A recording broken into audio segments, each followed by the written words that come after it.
আর সেই দৃশ্য সহ্য করতে পারি না। তো আপনারা জানেন, একটা কবুতর পাখি, একটা পাখি যদি তার সাথী হারায় ফেলে, সে পাখিটা কেমন করে তার কলিজাটা ছটফট করে। আর আমার জীবনে কি অবস্থা চলছে, আর এখন স্লোগান চলতেছে একটা একটা বাউল ধরে ধরে জবাই কর। তাহলে তারা তো এই স্লোগান রাষ্ট্র বিরোধী হচ্ছে, এটা তো সরকারকে তারা মানছে না। এজন্য আমরা গ্রাম বাংলায় বাউল গান করে থাকি। একটি কথা গানের সুরে সুরে বলি যে বন্ধু চেনা যায় নিদানে, আর ঘোড়া চেনা যায় ময়দানে। আমার জীবনে শুনলাম এমনি ভালোবাসা দেখবার না দেখে তো গানে একটু দিছে ওই বিপক্ষের শিল্পী যিনি ভালোবাসা নিবেন তিনি। ভালোবাসার নমুনা ঘরের তো টের পাইছি। নিজের স্বামীর জন্য অজরে কাঁদলেন বাউল মাতা আলিয়া। কেঁদে কেঁদে যে তথ্যগুলা দিয়েছে, সম্মানিত দর্শক, আমি আপনাদেরকে সম্পূর্ণ ভিডিওর মাধ্যমে দেখাবো। সম্মানিত দর্শক, সাম্প্রতিক ঘটনা, আবুল সরকার মহান আল্লাহকে নিয়ে বাজে কথা বলার কারণে কিন্তু তিনি গ্রেফতার হয়েছে। তৌহিদি জনতারা তার নামে মামলা করেছে, তাকে গ্রেফতার হয়েছে, সে এখন কারাগারে আছে। সম্মানিত দর্শক, বাউল মাতা আলিয়া আবুল সরকারের স্ত্রী যে কথাগুলা বলেছে, তার স্বামীকে নিয়ে যা শুনলে আপনারা রীতিমতো অবাক হয়ে যাবেন। সম্মানিত দর্শক, আমি ওনার কিছু গুরুত্বপূর্ণ কথা আমি আপনাদের মাঝে তুলে ধরছি। অবশ্যই আপনারা সম্পূর্ণ ভিডিওটা দেখে আপনাদের মূল্যবান মন্তব্য দর্শক কমেন্ট বক্সে কমেন্ট করে জানাতে ভুলবেন না। সম্মানিত দর্শক, চলেন আগে আমরা সম্পূর্ণ ভিডিওগুলা আগে দেখে আসি। আর সেই দৃশ্য সহ্য করতে পারি না। তো আপনারা জানেন, একটা কবুতর পাখি, একটা পাখি যদি তার সাথী হারায় ফেলে, সে পাখিটা কেমন করে তার কলিজাটা ছটফট করে। আর আমার জীবনে কি অবস্থা চলছে, এর উপরে আমার প্রতি কত প্রকারের হুমকি দামকি, কত কিছু। আমি এত কিছু বুঝি না বাবা, আমি শুধু সাধারণ একজন মানুষ। আমি গান বাজনা করি, মাজারে মাজারে, দরবারে দরবারে অলিয়া উলিয়ার ভক্ত আসে কান, আমি তাদেরকে চিনি। আমি আর কোনো রাজনীতি পলিটিক্যাল কোনো বিষয়ে আমি বাবা বুঝি না।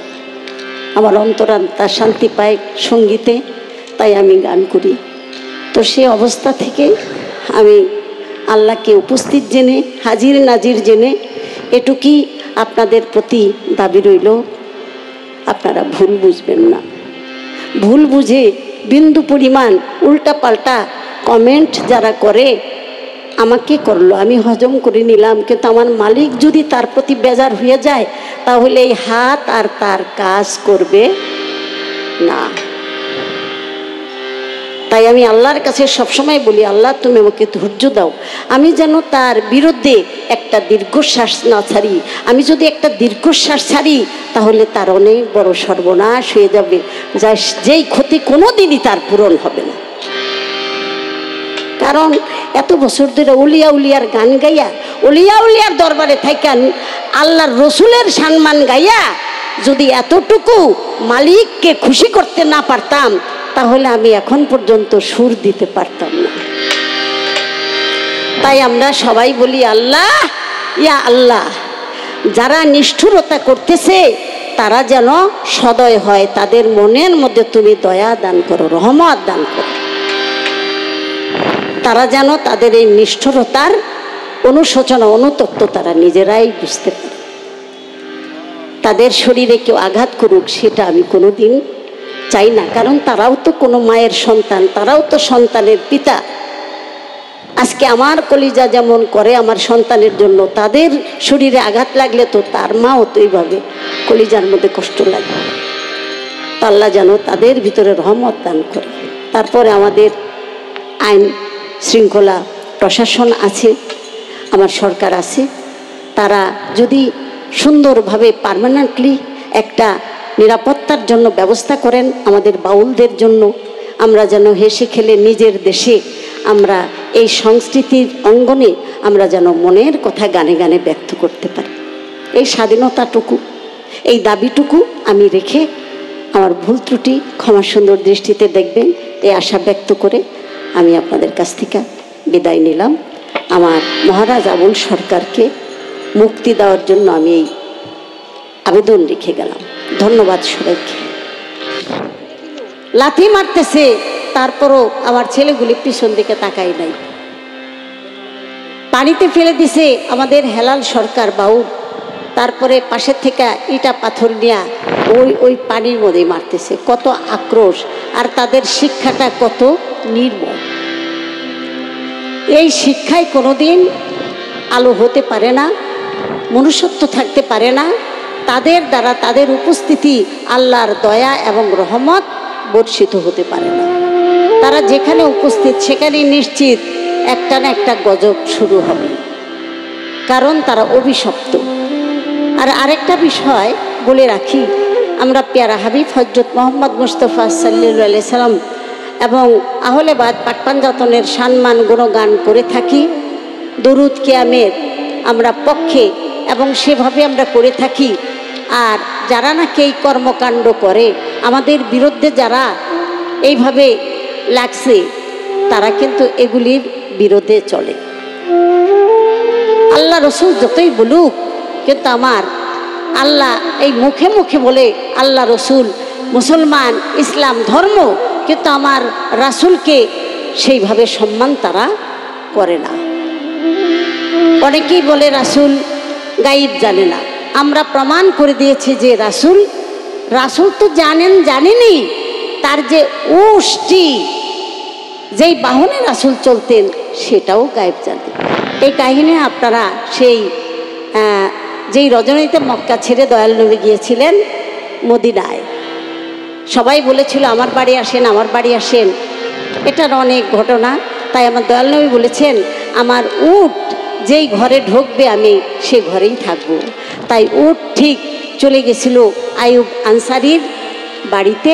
আর মূলত সেই বাড়িটা প্রায় 400-500 বছর আগে রসুল প্রেমে আশেকান তুব্বা বাদশাহ সে ওই ঘরখানি এবং ওখানে একটি চিঠি রসুলের উদ্দেশ্যে রেখে গেছিলেন।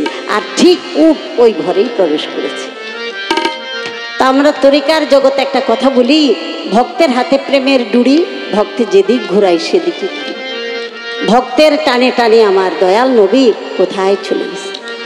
এই বিষয়গুলি আমরা আলোচনায় যখন আনি তখন তাদের ভালো লাগে না, কারণ তাদের অন্তর শুধু কঠোর এবং পাথর, তাদের মধ্যে আল্লাহর প্রেম নাই।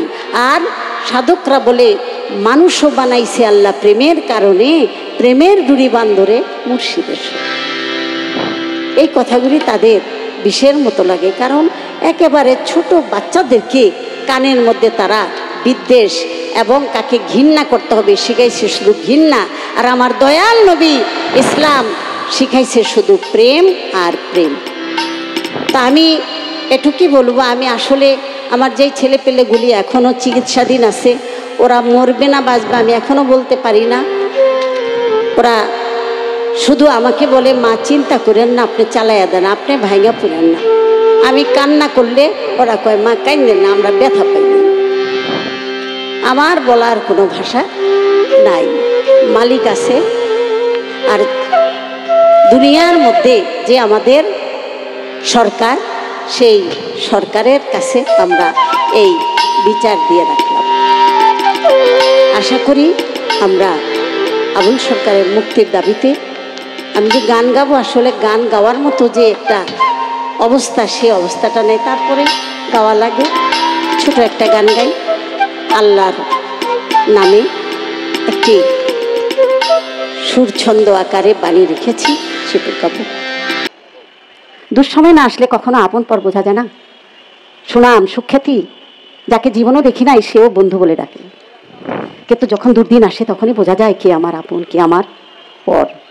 আজকে যেই মুহূর্তে এসে দাঁড়িয়েছি, এর চেয়ে জীবনে মনে হয় না যে এমন দুঃসময় থাকতে পারে। আমাদের যেখানে আশ্রয়স্থল সেটা হলো অলিয়া উলিয়ার দরবার। অলিয়া উলিয়ার দরবার সেটাই আমাদের বাউলদের শিল্পীদের মূল আশ্রয়স্থল। এখন যদি আমাদের সেই অবস্থানটাই ভেঙে ফেলে, তাহলে আমরা তো পথের কাঙালের চেয়ে আরও কাঙাল হয়ে যায়, আমাদের আর কোনো ঠিকানা থাকে না। আমরা সেই অলিয়া উলিয়াকে ভালোবাসি। স্টেজে দাঁড়াইয়া প্রথম আল্লাহর নামে একটু বন্দনা করি। আল্লাহর অলিয়া উলিয়া গাউস কুতুব পীর মুর্শিদ যত দরবারে যাই সেই দরবারের কিছুটা হলেও ফায়েজ বা আলো আমাদের মধ্যে প্রবেশ করে, তাদের দোয়া পেয়ে থাকি। তো সেজন্য সেই অলিয়া উলিয়ার মুখগুলি আমাদের সম্মুখে এসে উপস্থিত হয়, চোখ বন্ধ করলে আরো বেশি বেশি কাছে আমরা পেয়ে থাকি। তাই সেই নামগুলি আমরা গানে গানে সুরে সুরে বলি। বলার মাঝে যারা যে অলিয়া উলিয়ার মাজারের ঠিকানা জানে না, তারাও এই বাউল শিল্পীদের মাঝে সেই ঠিকানাগুলি জেনে যায়। সেই অলিয়া উলিয়ার কিছু না কিছু অলৌকিক কেরামত যাকে বলে, অলিয়া উলিয়া যারা অলৌকিক দেখাইছেন সেটাকে বলে কেরামত, আর নবী রাসূল যেটা দেখাইছেন সেটাকে বলা হয় মুজিজা, আর আল্লাহ যেটা বান্দাদের উদ্দেশ্যে দেখাইছেন সেটা বলে কুদরত। তো সকল কিছুর মূল উৎসও কিন্তু আমার পরম করুণাময় আল্লাহ তাআলার তরফ থেকে। তো সেই আল্লাহর ওলিদের সম্মান গুণগান এবং প্রচার করে থাকি। আর যারা নাকি গান বাজনা মাজারকে পছন্দ করে না, তাদের শত্রু এবং বিদ্বেষমূলক আচরণ, এই জন্য আমরা তাদের চোখে পড়ে গেছি, আমরা শত্রু হয়ে গেছি। আমরা তো তাদের মাথায় বাড়ি দিই নাই, তাদের কাছে 10টা টাকাও চাই নাই, তাদের কাছে বলি নাই যে আমাদের থাকার ব্যবস্থা করে দাও। আমরা তো তাদের দুয়ারে দাঁড়াই নাই, তাদের কাছে সাহায্য চাই নাই, তাদের কাছে কোনো প্রকার বিরক্ত করি নাই। তারপরে কেন তারা আমাদেরকে এইভাবে কষ্ট দিচ্ছে? যেখানে সেখানে বাউল দেখলে আঘাত করে, আর এখন স্লোগান চলতেছে একটা একটা বাউল ধরে ধরে জবাই করে। তাহলে তারা তো এই স্লোগান রাষ্ট্র বিরোধী হচ্ছে, এটা তো সরকারকে তারা মানছে না। সরকার বুঝবে কোন অপরাধের জন্য কাকে আসামি করে দেবে, সেখানে আইনি একটা ধারা আছে, সেই ধারায় তাকে কি শাস্তি দেবে এই বিচারটা তো সরকার করবে। উকিল, ম্যাজিস্ট্রেট, জজ, ব্যারিস্টার তারা করবে, তাদের আইন তারা এগুলি বুঝবে। কিন্তু নিজেরা রাস্তায় দাঁড়াইয়া একটা 12 বছরের ছেলে পাজামা পাঞ্জাবি টুপি মাথায় দিয়া তার মুখ দাও এই একটা নৃশংস এইভাবে একটা বাজে, আমি বলবো বাজে নিম্নমানের একটা স্লোগান শিখাই দিতেছে যে ধরে একটা একটা বাউল ধরে ধরে জবাই করে। এই শব্দটাই তো তারা রাষ্ট্র বিদ্রোহীমূলক, হ্যাঁ রাষ্ট্রদ্রোহী হয়ে যায় তারা। এই জন্য আমরা তো আসলে নীরব, কারণ আমাদের গুরুজন শিখাইছে যে নীরবী রব, রবি সব। ধৈর্যটাই ঐশ্বর্য। এই ধৈর্য এটা হলো ইমানের মূল খুঁটি এবং ভিত্তি। যার মধ্যে ধৈর্য নাই, যার মধ্যে ক্ষমাগুণ নাই, হ্যাঁ, যার মধ্যে পূর্ণাঙ্গ বিশ্বাস নাই যে সকল সৃষ্টির মূল, সকল শক্তির মূল হলো আল্লাহ, এই বিশ্বাসগুলি যার মধ্যে নাই সে কখনো ইমানদার হতে পারবে না। আর যার মধ্যে ইমান নাই সে তো মুসলমানই হতে পারে না। তাহলে ইমান এবং মুসলমান, মানুষ এবং ইনসান, এটার এক একটা বিষয়ের আদর্শ এবং চরিত্র নিয়ে এই নামগুলি বলতে হয়। আমরা সবাই জীব, কিন্তু জীবের মধ্যে শ্রেণী বিন্যাস আছে। এই আলোচনাগুলি আমরা বিচার বাউল গানে সারা রাত করে থাকি। হাজার হাজার মানুষ, আমাদের যে শ্রোতা মণ্ডলী বিশেষ করে 60-এর ঊর্ধ্বে থাকে, ওই মানুষগুলি মাটির মধ্যে সারা রাত বসে থাকে, একটানা 7 থেকে 8 ঘন্টা আমরা এই মানুষগুলির সাথে একটা আল্লাহর মহব্বতের প্রেমের বিনিময় করে থাকি সুরের মাধ্যমে। তো যাই হোক, আমাদের সেই মাজারগুলি ভেঙে দিলে আমাদের আর অস্তিত্ব থাকে না, আর আমরা গান করে থাকি, তাদের এই গানটা ভালো লাগে না, কোনোভাবে না কোনোভাবে আমাদেরকে তারা দোষী করবেই, দোষী করবে এবং ক্ষতি করবে। এই বাংলার কৃষ্টি কালচার, এই বাংলার বাউল, এই বাংলার সঙ্গীত, বাংলার গান, বাংলার সঙ্গীত গান, এটাও আমাদের জন্য একটা হাতিয়ার। এটা পর্যায়ক্রমে অনেক জায়গায় দেখেছি, প্রত্যেকটা বিষয়, প্রত্যেকটা যুদ্ধ বলেন এবং প্রতিরোধ বা আন্দোলন বলেন, প্রত্যেকটা আন্দোলনের মধ্যে আমাদের এই গান ছিল, সঙ্গীত ছিল। সঙ্গীত ছাড়া সঙ্গবদ্ধ গীত, এটার মাধ্যমে একটা যেই একটা আন্দোলিত হয় ভিতরে রক্ত, এখানে একটা এটাকেই আমি একটা মনে করব আমাদের একটা বেশ হাতিয়ার। তো যাই হোক, সেই গানটাকে যারা নস্যাৎ করে দিতে চায়, আমি জানি না তারা কেন করতে চায়, কোথা থেকে আসলো, তারা আমাদের বাংলাদেশটাকে কি করতে চায় আমি বুঝি না। যেখানে সঙ্গীত নাই, যেখানে পীর মুর্শিদ অলিয়া উলিয়ার দরবার নাই, সেখানে তো জীবনই নাই। তো জীবন নাই, তারা তো সবকিছুকে মেরে ফেলতে চায়, সংস্কৃতিকে হত্যা করতে চায়, কবর দিতে চায়। তা আমি সেই জন্য জোর প্রতিবাদ জানাচ্ছি। আমরা বাউলরা মানসিকভাবে অনেক অনেক দুর্বল। সেই দুর্বলটা কোথায়? আমরা অলিয়া উলিয়ার দরবারে যাই, পীর মুর্শিদের হাতে হাত দিয়েছি, তার একই কথা, এই হাত দিয়ে কখনো কাউকে আঘাত করা যাবে না, এই হাত দিয়ে কাউকে কষ্ট দেওয়া যাবে না। এই দুটি হাত আল্লাহর দান, এই হাত দিয়ে শুধু মালিকের কাছে আরাধনা করা যাবে সৃষ্টির কল্যাণের জন্য। তোমার শত্রু যদি কেউ থাকে, তুমি কখনো তার আঘাত তুমি কামনা করতে পারো না। তাহলে আমাদের তরিকার জগতে নিজেদের উপরেই আসে ওই যে ধৈর্যচ্যুত, যে হয় ধৈর্যচ্যুত সেই হয় পরাজিত। যতই আঘাত আসুক আমাদের ধৈর্যচ্যুত হওয়া যাবে না। সারা রাতেই বাণীগুলি আমরা দিয়ে থাকি, শুধু বাণী দেই না, আমরা মানি, আমাদের বাণী আমরা নিজেরা মানি। এজন্য আমি কথা বলি যে আমি নিজে যেভাবে চলি আমি আসলে সেই কথাই বলি। আমার ভিতরে একটাই ভালো লাগার বিষয়, আত্মতৃপ্তি, সেটা হলো আমি কোনো কিছুর জন্য মিথ্যার আশ্রয় নিই না, আমি মিথ্যা কথা বলি না, আমি সত্য কথা বলি। এজন্য মহারাজ আবুল সরকার সে আমাকে সবসময় বলতো, আপনি এত সত্য কথা বলেন, আপনার জন্য তো কষ্ট হয়ে যাবে। আমি কই না, যে সত্য কথা বলে কষ্ট তার জন্য না, যারা মিথ্যার জগতে বসবাস করে কষ্ট তাদের জন্যই হবে। কারণ সত্য সব সময়, আমি মালিককে বলবো, মালিক তুমি তো দেখেছো আমি মিথ্যার আশ্রয় নেই। আল্লাহ সত্যকে ভালোবাসে, আল্লাহ সত্য। অতএব আমার মহারাজ আবুল সরকার, সে একজন সহজ সরল মনের মানুষ, তার ব্রেনের মধ্যে পলিটিক্স এবং কোনো রাজনীতি বা কোনো গরলতা তার মধ্যে নাই। সে সহজভাবে সবাইকে বলে ফেলে। এক মঞ্চে গেল, কয়েকজন মানুষ এসে বললো যে ভাই সাহেব এই গানটা করলে খুব ভালো হয়, আমরা সবাই আসছি, আপনি তো পারেন গান, নিজে নিজে রচনা করতে পারেন, 2টা লাইন আমাদেরকে একটু গাইয়া দেন। 2-3 বার বলার পরে সে একটু ভাবে না যে এই গানটা আমার জন্য কত বড় ক্ষতি হতে পারে। যত সুনাম তত আবার পিছে একটা দুর্নামও থাকে। জালালউদ্দিন খাঁর একটা কথা আছে না, যে আলোর নিচে অন্ধকার। হ্যাঁ, আলোর নিচে অন্ধকার, পাপী আছে তোমার কাছে দয়া পেতে অধিকার। পাপী আছি বলেই তো আল্লাহ আমার দয়াল, তাই না? আমরা তো মুহূর্তে মুহূর্তে পাপ করে থাকি বাবা, এক মুহূর্ত ভাবা যাবে না যে আমি পাপ করি নাই। এই কথাটা বলাই এক ধরনের পাপ, জানি নিষ্পাপ, এই কথাটা যদি কেউ ভাবে মনে মনে সেটাই অনেক বড় ধরনের পাপ। আমি পাপী তাপী, মালিক তুমি আমার দয়াল, তুমি ভালো জানো। এই যে বিনয় নমনীয়, সারা রাত ধরে আমরা এই কথাগুলি, এই আলোচনাগুলি করতে থাকি। আর যা যা করি, যারা নাকি সম্মুখ বসে আমাদের গান শুনেছেন তারা বুঝতে পারেন। তো সেজন্য আমরা চাবো আমার বাংলার ওলিয়া উলিয়া দরবার, যারা সেই মদিনা মনোয়ারা থেকে ইসলাম ধর্ম প্রচারক হিসাবে প্রচার করার জন্য, আহলে বায়াত পাক পাঞ্জাতনের প্রচারক হিসাবে যারা নাকি রাজ্য ছেড়ে, দেশ ছেড়ে, সিংহাসন ছেড়ে এক কাপড়ে চলে আসছে, সুফি, যাদেরকে বলা হয় সুফি। সুফি মানে তাসাব, তাসাব মানে যারা নাকি শুভ্র পবিত্র। এখানে দুনিয়াদারির বিন্দু পরিমাণ লোভ লালসার যে একটা দূষিত দুর্গন্ধ, ওই দুর্গন্ধ তাদেরকে স্পর্শ করতে পারে না। তো সেই কথাগুলি আমরা বাউল, আমরা বিচারক, বিচার গানের যারা গান করে থাকি তারা বলে বেড়াই। এই কথাগুলি বুঝতে হলে তার আপন দেহ রাজ্যে খুঁজতে হবে।